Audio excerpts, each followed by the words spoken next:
প্রিয় শিক্ষার্থীরা, আশা করি সবাই ভালো আছো। আজকে আমরা আলোচনা করব তোমাদের বইয়ের পঞ্চম অধ্যায় সালোক সংশ্লেষণ অধ্যায়টি নিয়ে। এই অধ্যায়ের আজকে আমরা খুব গুরুত্বপূর্ণ কিছু বিষয় জানতে যাব, যেটা আসলে যে জিনিসগুলো আমাদের জানা খুবই দরকার এবং এটার সাথে আমরা আসলে আমাদের জীবনটা জড়িয়ে আছে।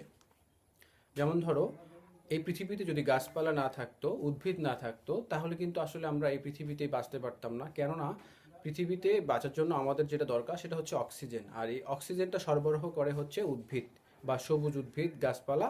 এরা হচ্ছে এই অক্সিজেনটাকে সরবরাহ করে। সো যদি এই পৃথিবীতে উদ্ভিদ না থাকতো, গাছপালা না থাকতো, তাহলে কিন্তু আসলে আমরা আমাদের অস্তিত্ব বা আমাদের জীবনকে এই পৃথিবীতে ধারণ করতে পারতাম না। তো সেই জিনিসগুলো নিয়ে আজকে আমাদের আলোচনা, এই অধ্যায়টি সালোক সংশ্লেষণ, পঞ্চম অধ্যায় সালোক সংশ্লেষণ।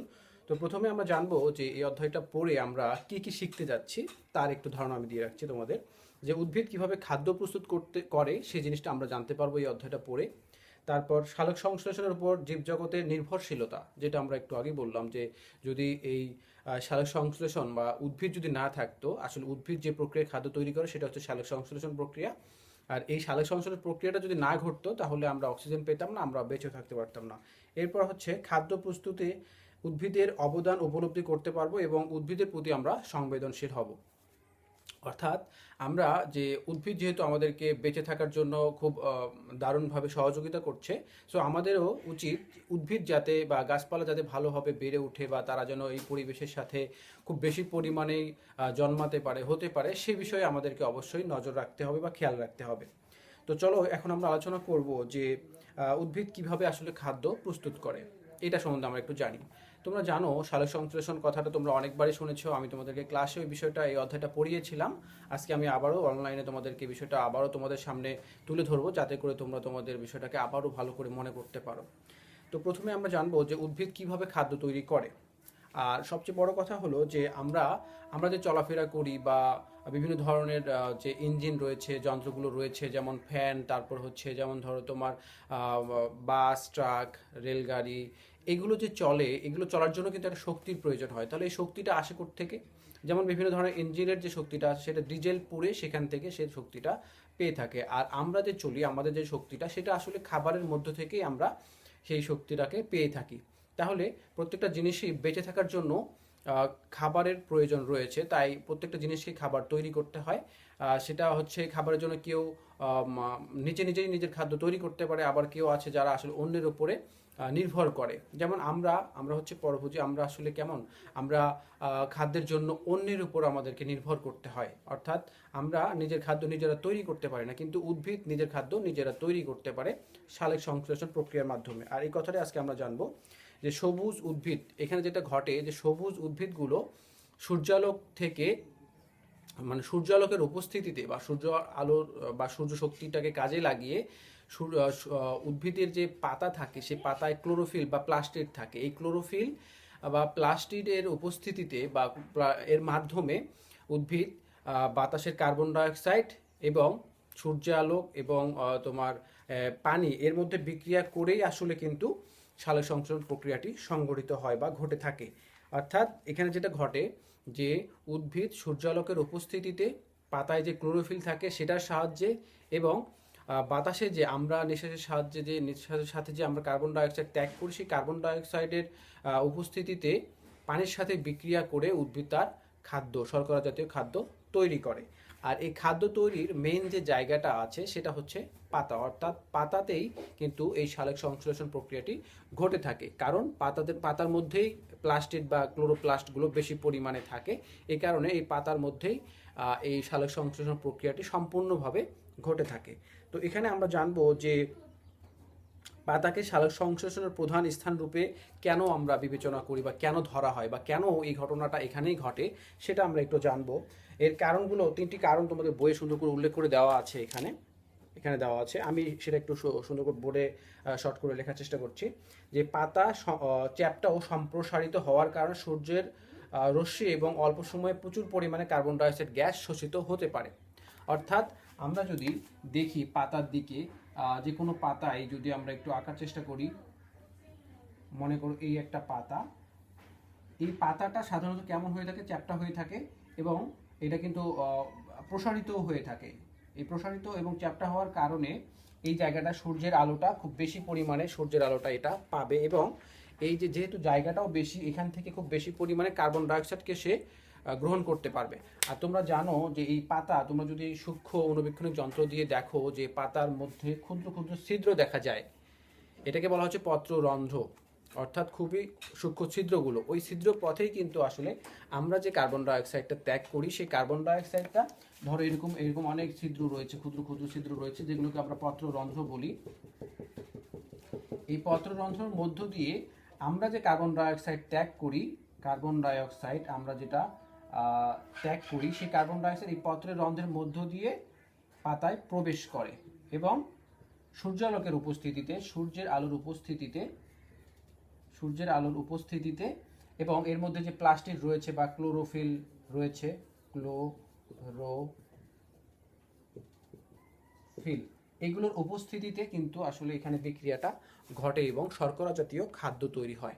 তাহলে এখানে আমাদের যে মূল বিষয়গুলো রয়েছে সেটা হচ্ছে কি, যে পাতার মধ্যে প্লাস্টিড বা ক্লোরোপ্লাস্ট থাকবে, সূর্যের তাপটা অবশ্যই সেখানে, সূর্যের আলোটা অবশ্যই পড়তে হবে, যেটাকে সৌরশক্তি আমরা বলবো, এবং আমরা যে কার্বন ডাইঅক্সাইডটা ত্যাগ করি বায়ুমণ্ডলে, সেই বায়ুমণ্ডল থেকে সেই কার্বন ডাইঅক্সাইডটাকে এই পাতার পত্ররন্ধ্রের মধ্য দিয়ে ভিতরে প্রবেশ করে এর পাতার এবং মূল রূপের সাহায্যে, এই উদ্ভিদগুলো মূল রোমের সাহায্যে মাটি থেকে পানি বা খনিজ লবণটাকে সে নেওয়ার পর তাহলে কি ঘটলো এখানে, যে বাতাস থেকে নিচ্ছে কার্বন ডাইঅক্সাইড, আমি সংকেত দিয়ে লিখছি কার্বন ডাইঅক্সাইড, এবং মূল রোমের সাহায্যে কি করবে সে, মাটি থেকে পানিটাকে গ্রহণ করবে। তাহলে পানি H2O, এই পানিটাকে গ্রহণ করে এখানে সূর্যের আলো, এটা হচ্ছে আমি এই চিহ্ন দিয়ে বোঝাচ্ছি যে সূর্যের আলো, এটাকে তাপ বলবো আমরা, সূর্যের আলো।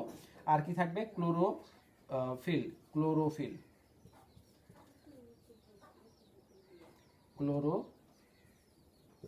সূর্যের আলো, আমি এটা লিখে দিচ্ছি, সূর্যের আলো,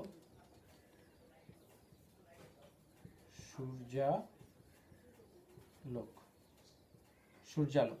এই সূর্যালোকের উপস্থিতিতে, তারপর পাতার ক্লোরোফিলের উপস্থিতিতে কার্বন ডাইঅক্সাইড এবং পানি বিক্রিয়া করে গ্লুকোজ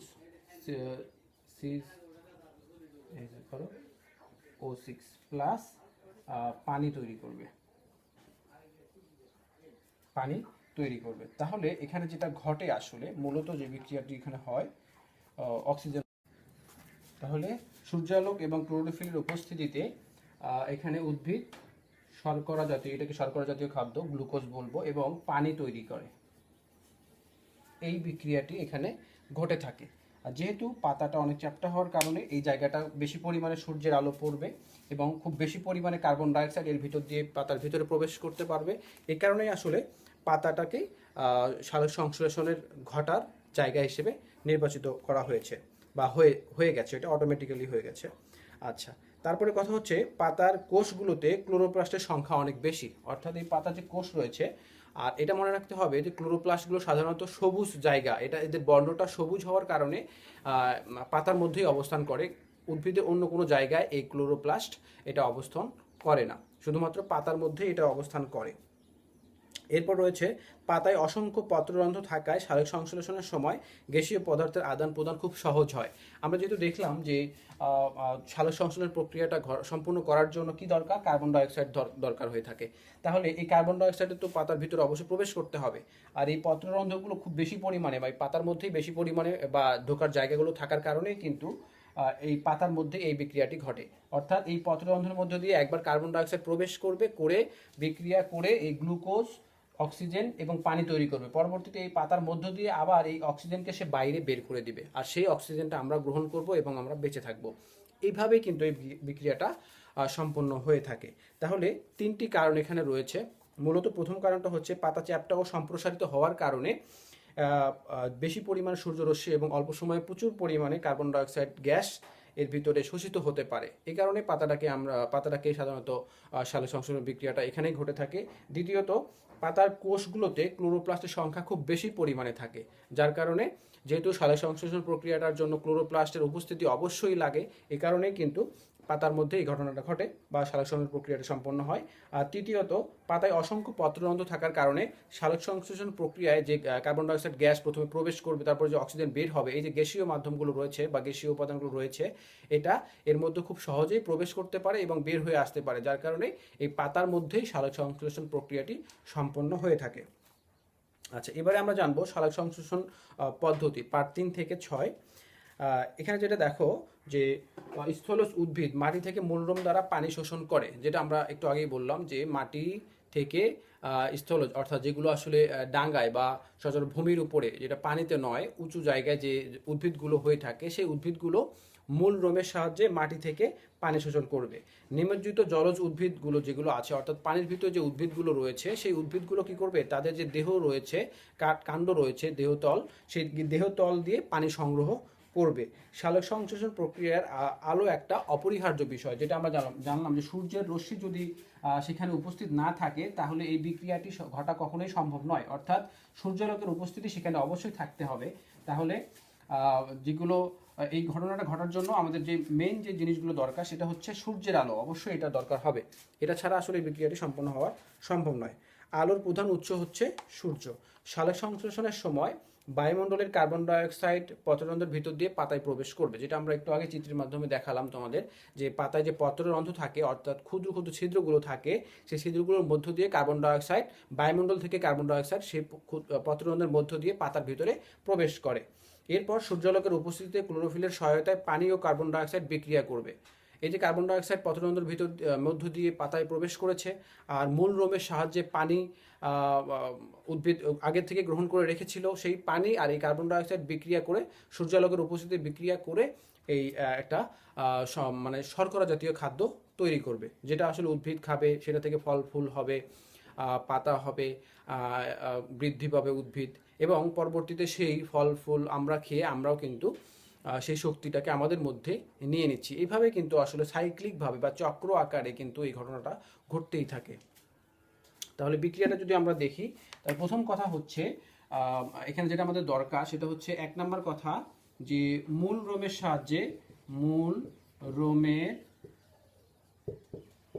সাহায্যে উদ্ভিদ পানি শোষণ করবে।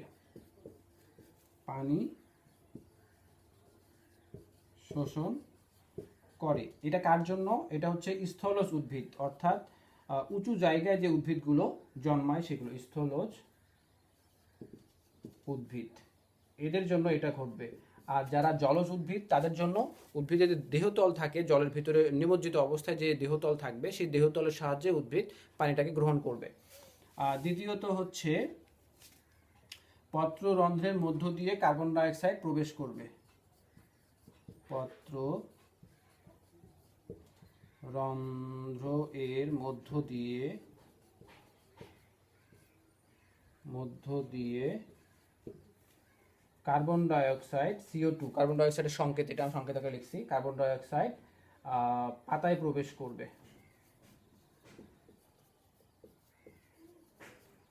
পাতায় প্রবেশ করে। তাহলে এই দুটো জিনিস কিন্তু আসলে উদ্ভিদ আলাদাভাবে সংগ্রহ করে নেয়। আর সূর্যের আলো, এখানে আরো যেটা দরকার, অবশ্যই দরকার, সেটা হচ্ছে সূর্যের আলো, এবং আরেকটা বিষয়, পাতায় ক্লোরোফিলকে উপস্থিত থাকতে হবে, প্লাস পাতায় ক্লোরোফিল।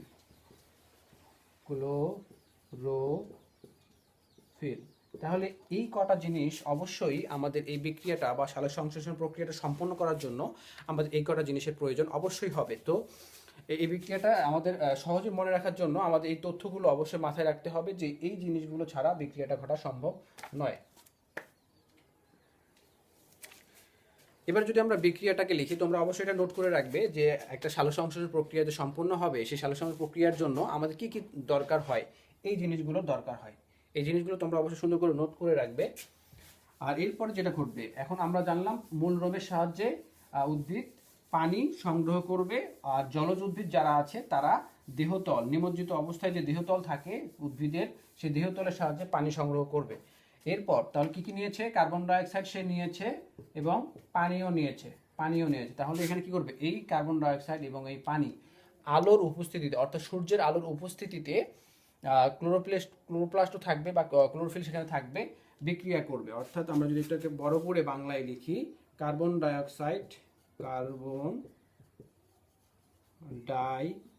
অক্সাইড প্লাস পানি, অর্থাৎ মূল রোমের সাহায্যে যে পানি নিয়েছিল সেই পানি, আর কি দরকার, আলো, সূর্যের আলো, আর হচ্ছে কি ক্লোরোফিল।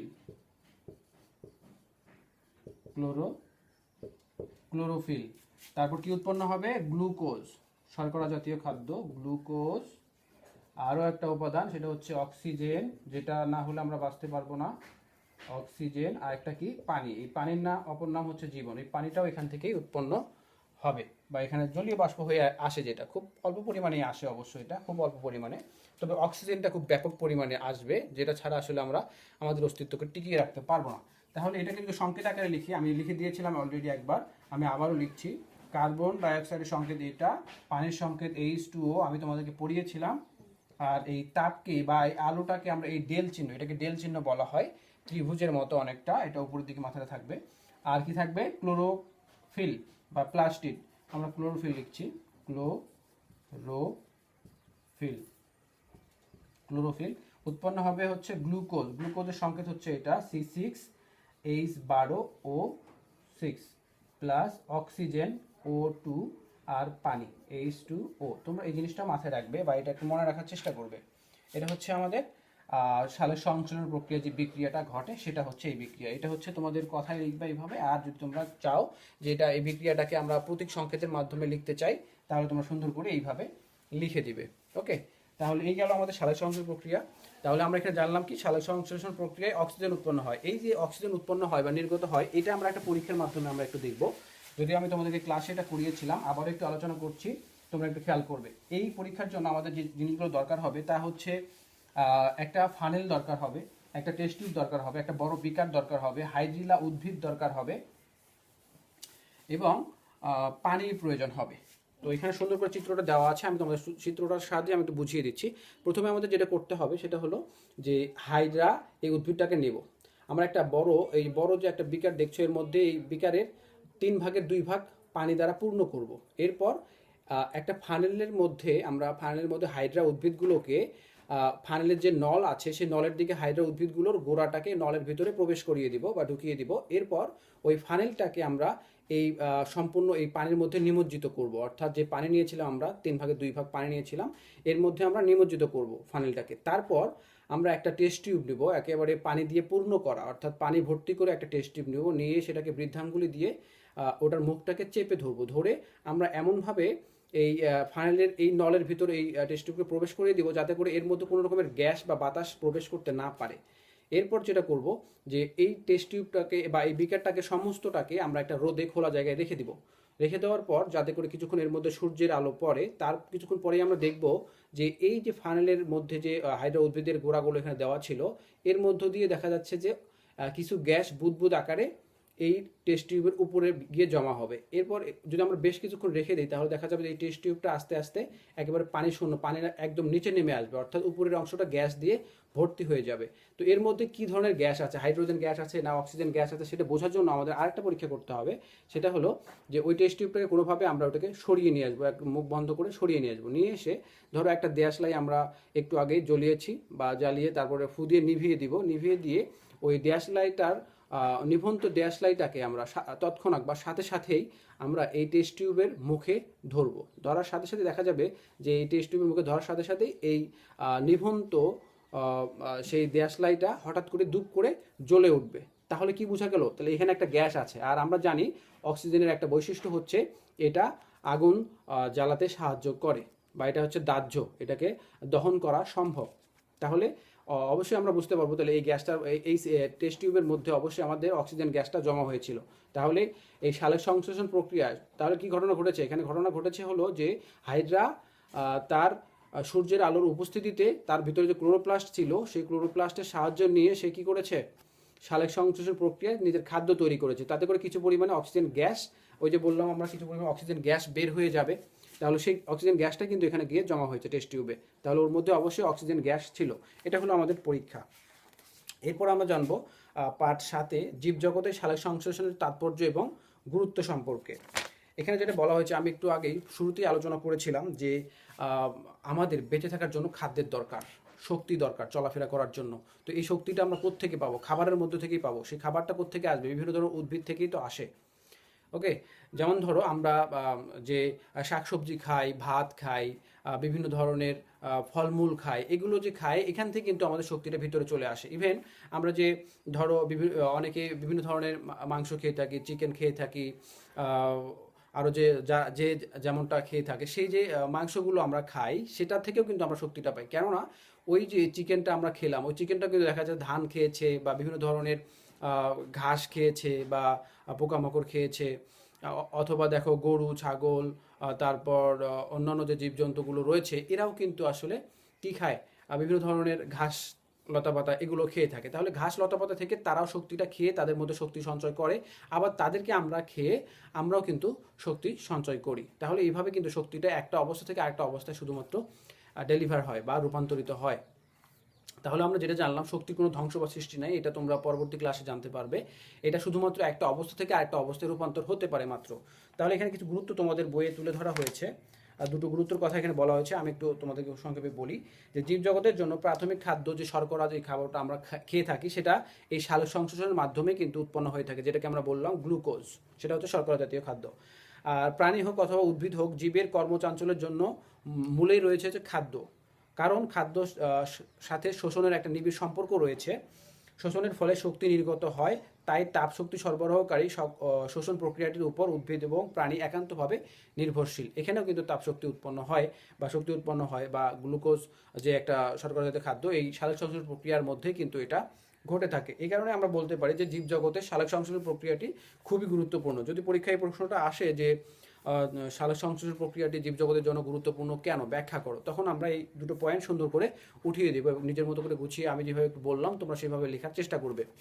ওকে, এরপরে রয়েছে পরিবেশে গ্যাস বিনিময় যেটা ঘটে, যে সালোক সংশ্লেষণ প্রক্রিয়ায় কার্বন ডাইঅক্সাইড শোষিত হয় এবং অক্সিজেন উৎপন্ন হয়। যেটা আমরা জানলাম যে সালোক সংশ্লেষণ আসলে কার্বন ডাইঅক্সাইড পানির সাথে বিক্রিয়া করেই ঘটে। তাহলে কার্বন ডাইঅক্সাইড একটা হচ্ছে গ্যাস, আর এই বিক্রিয়ার ফলে যে উৎপাদগুলো তৈরি হয় সেটা হচ্ছে কি গ্লুকোজ, অক্সিজেন এবং জলীয় বাষ্প বা পানি। তাহলে এই যে এখানেও কিন্তু অক্সিজেন উৎপন্ন হয়েছে, এই অক্সিজেনটাও একটা গ্যাসীয় উপাদান। তার মানে গ্যাসীয় উপাদানের আদান প্রদান কিন্তু এই সালোক সংশ্লেষণ প্রক্রিয়াটাতেই ঘটে থাকে। ফলে প্রাণীকুলের জন্য ক্ষতিকারক কার্বন ডাইঅক্সাইড শোষিত হয় এবং শোষণের জন্য অত্যাবশ্যকীয় অক্সিজেন বায়ুমণ্ডলে প্রবেশ করে বা সরবরাহ হয়। তাহলে দেখো, এই কার্বন ডাইঅক্সাইড কিন্তু আমাদের জন্য খুবই ক্ষতিকর একটা জিনিস, যেটা আমাদের নিঃশ্বাসের সাথে বের হয়ে আসে। তাহলে এই কার্বন ডাইঅক্সাইডটাকে উদ্ভিদ গ্রহণ করে নিচ্ছে তাদের কাজের জন্য, তাদের স্বার্থে কিন্তু গ্রহণ করছে। অর্থাৎ তারা তাদের খাদ্য তৈরি করার জন্য এই কার্বন ডাইঅক্সাইডটাকে নিয়ে নিচ্ছে, আর নিয়ে তারা খাদ্য তৈরি করার পর অক্সিজেন তৈরি হচ্ছে, সেই অক্সিজেনটাকে আমাদের আবার দিয়ে দিচ্ছে। তাহলে এইভাবে কিন্তু গ্যাসের আদান প্রদান হচ্ছে, যার কারণে বায়ুমণ্ডল থেকে আমাদের ক্ষতিকারক গ্যাস কার্বন ডাইঅক্সাইডটা শোষিত হয়ে যাচ্ছে, আর অপরদিকে আমাদের জন্য যেটা দরকার অক্সিজেন সেটা বের হয়ে আসছে। এইভাবে কিন্তু আমরা লাভবান হচ্ছি, আর এইভাবেই ঘটে থাকছে। এটা হচ্ছে গ্যাসীয় বিনিময়। তাহলে এটা আমরা যে কথা মানে যে টপিকসগুলো পড়লাম, এটা পড়ে আমরা যে সারমর্মটা বুঝলাম সেটা হচ্ছে যে জীবের জীবনের অস্তিত্ব সম্পূর্ণ নির্ভর করে সালোক সংশ্লেষণ প্রক্রিয়াটির উপরে। তোমাদের কথা সুন্দর করে লেখা আছে এখানে। সালোক সংশ্লেষণ প্রক্রিয়া বন্ধ হলে মানব সভ্যতা নিঃসন্দেহে ধ্বংস হয়ে যাবে। সে কারণে আমাদের উদ্ভিদ রক্ষায় অবশ্যই সচেতন হতে হবে। অর্থাৎ একটা উদ্ভিদ যাতে ভালো করে বেড়ে উঠতে পারে, বা আমরা যাতে আরও বেশি বেশি গাছপালা লাগাই এবং পরিবেশটাকে গাছে ভরিয়ে দিই, এবং প্রকৃতির যে মুক্ত হাওয়া বা অক্সিজেনটা আসবে আমাদের কাছে সেটার জন্য ব্যাপক পরিমাণে আসে, এবং আমাদের কখনোই যেন অক্সিজেনের ঘাটতি না ঘটে, এই বিষয়ে সচেতন থাকার জন্য অবশ্যই আমাদের গাছপালা বেশি বেশি লাগাতে হবে এবং এদের প্রতি সহানুভূতিশীল হতে হবে, এবং আমরা যাতে করে গাছপালা না কাটি, মানে একেবারেই বন উজাড় করে না ফেলি, সেদিকে আমাদেরকে সচেতন থাকতে হবে। তো আজকের মতো আমরা ক্লাসটা এখানে শেষ করব। সবাই ভালো থাকবে, সুস্থ থাকবে, পড়ালেখার সাথে থাকবে। আল্লাহ হাফেজ।